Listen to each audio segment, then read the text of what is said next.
All right. 8.1, we are looking at right triangle trigonometry. We kind of started this on Friday last week, and we kind of worked through it a little bit more yesterday. So if you were here for all of this good stuff, then hopefully this already makes sense to you. Hopefully. REQ is how can you find a trigonometric function of an acute angle theta? So say it with me, trigonometric function. Trigonometric function. Kind of weird to say. So if you want to call it a trig function, that's okay too. So we can call these trig functions. And our trig functions, the easiest way to remember these is using SOHCAHTOA. Say it with me, SOHCAHTOA. SOHCAHTOA. So whenever I'm dealing with trig, typically if I'm doing trig problems, I'll write SOHCAHTOA at the top of my paper just so that I remember what the ratios are, because these are sort of hard to memorize and sometimes it gets a little confusing. So it's always nice to have that to reference. SOHCAHTOA stands for sine is opposite hypotenuse, and I'm going to abbreviate these. Hopefully that makes sense to you guys, right? Cool. Cosine is adjacent over hypotenuse, and tangent is opposite over adjacent. So this is sine, not sin, and it's sine spelled S-I-N-E, not S-I-G-N. So please make sure you're doing the right ones. When I'm dealing with trig functions, I will always be dealing with right triangles. So with a right triangle, I have three sides on this triangle. And these three sides can be labeled as my opposite, my hypotenuse, and my adjacent side. The hypotenuse is always which side? The longest side, right? The longest side is always opposite of the right angle. So that's going to be this one here. So this is always going to be our hypotenuse. A and B are kind of interchangeable, where it doesn't really matter which one's A and which one's B. The most important thing is that C is the hypotenuse. So I can label these as AB like this, or I can label them as AB the other way around. Does that make sense? So what is a little tricky here though is my opposite side and my adjacent side. Sometimes one side is adjacent and sometimes it's opposite because it depends on what my reference angle is or where I'm starting from. If my theta is down here, let's say that that's my reference angle, then my opposite side would be, what was that called again? Theta. Theta. Theta.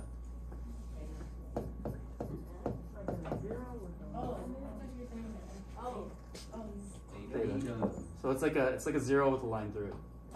I should probably draw it a little nicer so you guys. That's all right. We're good. It's okay.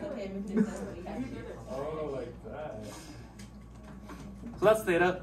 And if my theta is in that corner, then my opposite side is going to be A. So this is going to be my opposite side. This is going to be my hypotenuse. And which side is my adjacent? B, the one that's left over, right? The reason A is opposite is because if I'm looking at my angle theta, A is the only side of the triangle that's not touching this angle. Does that make sense? So that's why it is opposite. There's no side of that triangle, that side that's on my angle. The adjacent side is touching the angle. So that's why we call that our adjacent side. If I were to move theta to the top corner here, if my reference angle was up here, my opposite would then be B, and my adjacent would be A. So it depends on where our theta is, and that determines what our opposite and adjacent are. Cool? Does that make sense? Cool. All right. So I am not expecting you guys to memorize these functions, but I do want you guys to be pretty familiar with them and how they work. So I'm going to write these again for you guys just so that we have them all in one place. Our sine is so that's opposite over hypotenuse. So the ratio is going to look like this. And this will end up being a fraction, and we can keep them in fraction form. We don't have to evaluate them out, make them a decimal and all that good stuff. We can just keep them as a fraction, one number over the other. Cosine is adjacent over hypotenuse, and tangent is opposite over adjacent. Let me know if I'm going too fast. I've done this 4 times today, so I might speed through this. These notes are a little long. When the notes are long, it's like my throat hurts and stuff. 2.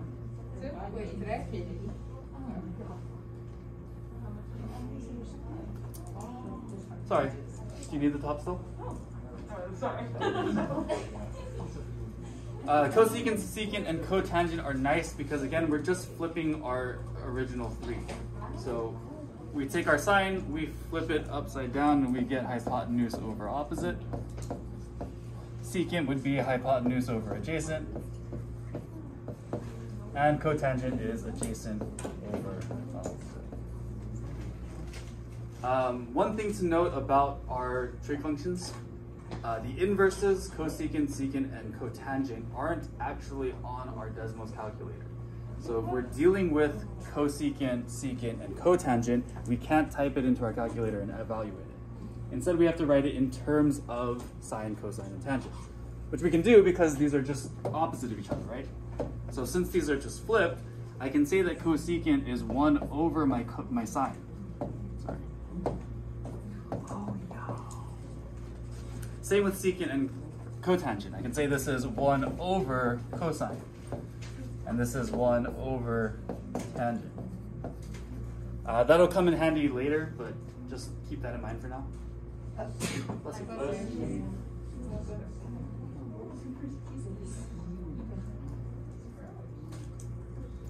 Cool, cool. Questions on this? All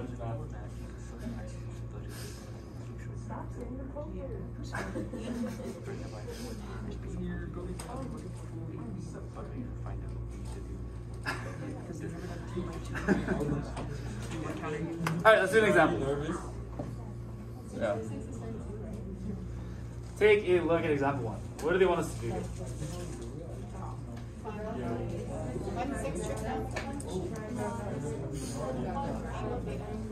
Yeah, they want us to find all 6 trig ratios. So we're looking for all 6 trig functions here. In order to do this, we need to identify what is our opposite, what is our adjacent, and what is our hypotenuse. So we need to figure out what our missing piece is there, right? We know what this length is, and we know what this length is. What length is missing? Hypotenuse. We know the hypotenuse is missing because it's the longest side. It's the side opposite from the right angle. So we can solve for it using Pythagorean theorem, a squared. So I plug these guys in. Again, A and B are kind of interchangeable, so it doesn't really matter where you put A and B, as long as they're on the same side. We get 5 squared plus 12 squared equals C squared. How's your mental math? What's 5 squared plus 12 squared? 169? Yeah. And 110. Square root of 169 is 13. 169 is equal to C squared. 13. Find the square root on both sides. And C is equal to 13. So that means that this length here is 13. My reference angle is at the top, yes? Yep. So since my reference angle is up there, what is my opposite side? 12. Here, this is going to be my opposite. What's my adjacent? Oops. And my hypotenuse is 13. So now that I have these pieces, I can write all of my trig functions. From here, it should be pretty simple because we're just kind of referencing these guys up here, right? So sine is going to be, whoops, what is that? Sine is opposite over hypotenuse, which is going to be 12 over 13. Cosine is adjacent hypotenuse, so that's going to be 5 over 13. And tangent is opposite adjacent, which is 12 over 5. And we can keep it just like this. Cool. The nice thing about the rest of them is we can just flip them. For our inverses, for cosecant, secant, and cotangent, we don't even need to look at our triangle anymore. We don't need to look at these formulas anymore. We can just take these numbers and flip them. Easy stuff, right? So then cosecant would be equal to 13 over 12. Secant would be 13 over 5. And cotangent is 5 over 12. Am I doing this too fast? No. Are you sure? Okay.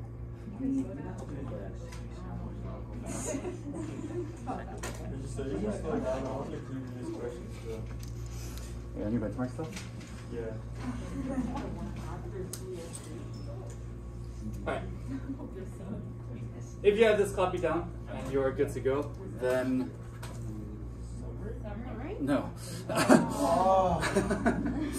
Then take a look at example 2 and think about what you would do first for this example question.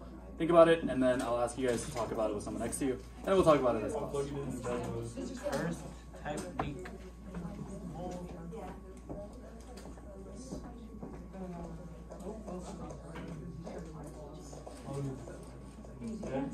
Next test day, I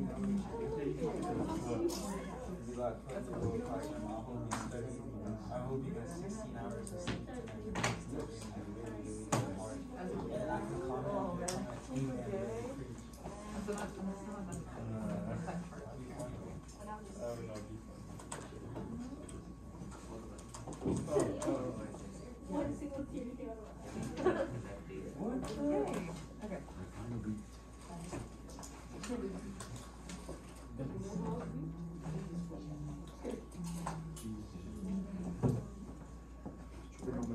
Alright, are we all good with the first page? Yeah. Anyone need a little bit more time? Okay. So, take a look at example 2. Ask the person next to you, how would you start this problem? How would you start the triangle? How would you start the triangle? How would you start the triangle? Sorry, I didn't hear anything you said. What? Triangle. Alright, heard a bunch of people saying it. What do we do first? Triangle. Right? Yeah. What do we mean by that? So, opposite. Yeah, best thing to do here We already have our.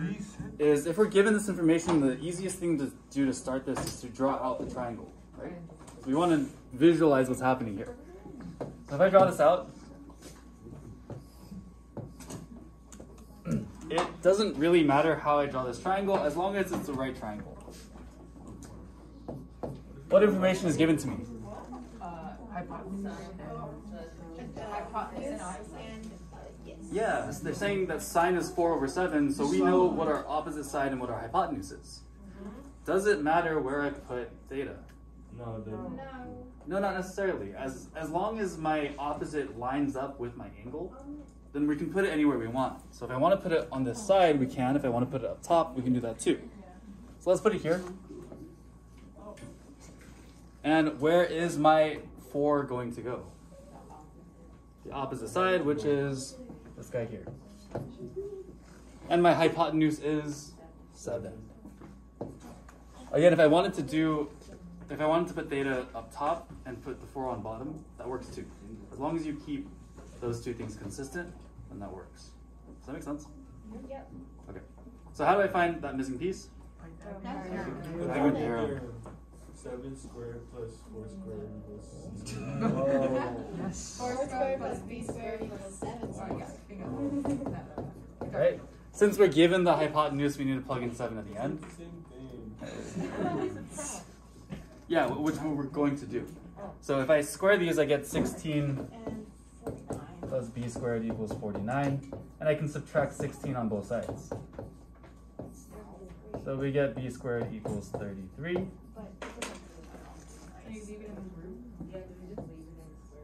Yes, so we can say that b is the square root of 33. And we can keep it just like that. It's not a perfect square, so we can just keep it in this radical form. now that we have our pieces, can we write all of our trig functions? Yes. Yeah, can I trust you guys to do this on your own? No. No. No. Never No? make that assumption. Just make Alright. sure. Trust us. I'll do this one with you guys, and you guys can do the second one on your own. So, what is our sign? Yeah, it's already given to us. So, 4 over 7. Cosine is 4. Adjacent over hypotenuse. yeah. My adjacent is square root 33 over my hypotenuse is 7, and tangent is opposite adjacent, which is 4 square root 33.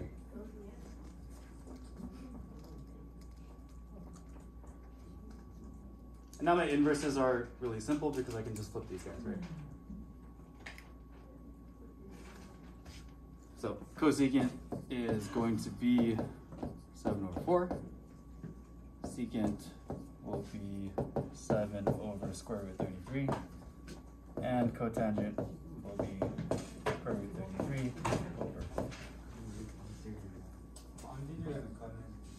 I don't know if they are either. Huh? Is part B the last part for today? Yes.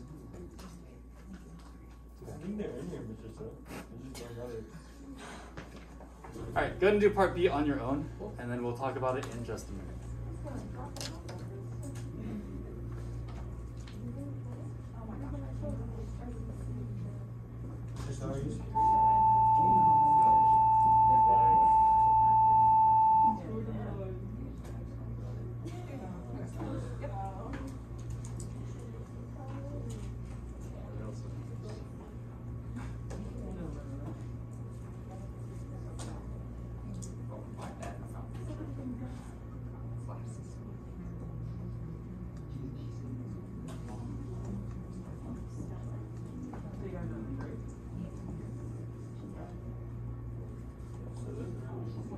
It's the same thing. Everyone says that, but yeah. Oh, just so they can.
What?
He's my best friend.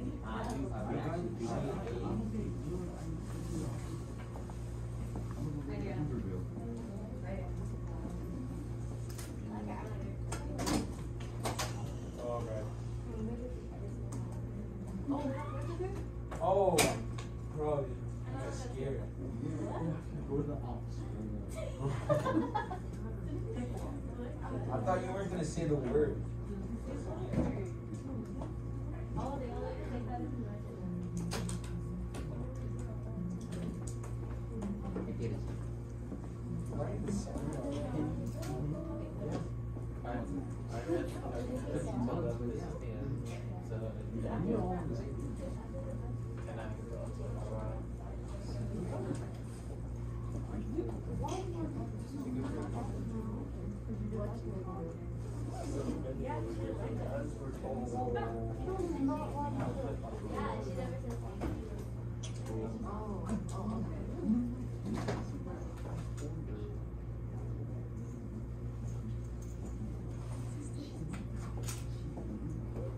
All right, ready?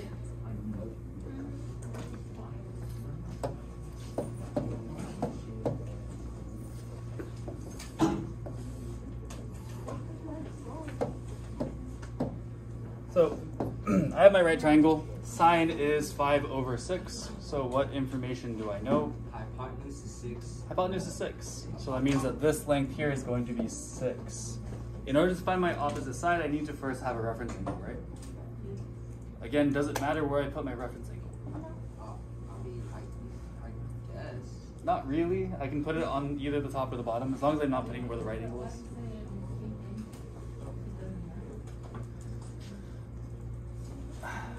That's a good question. I don't know why it says it's acute angle. Well, because if you have a right triangle, the other two are going to be acute angles no matter what. So I can put this, let's put it here. And the opposite of this angle is going to be on the right side. So it's going to be right here. And for the sake of time, what is my final side here? Square root 11. Do I need to show you the steps for this? Let me know if you need the steps for this.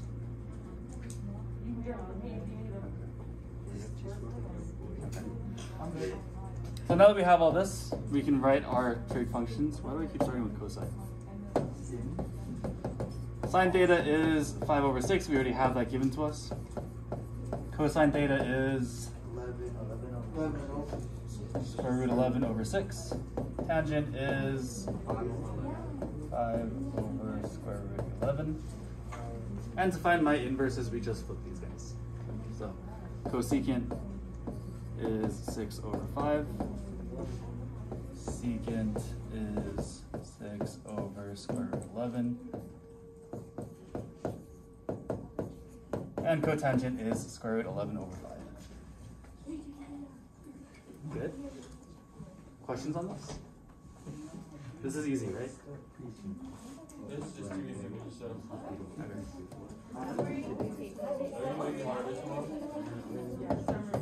So please write a summary. Summaries have been a little bit weak lately.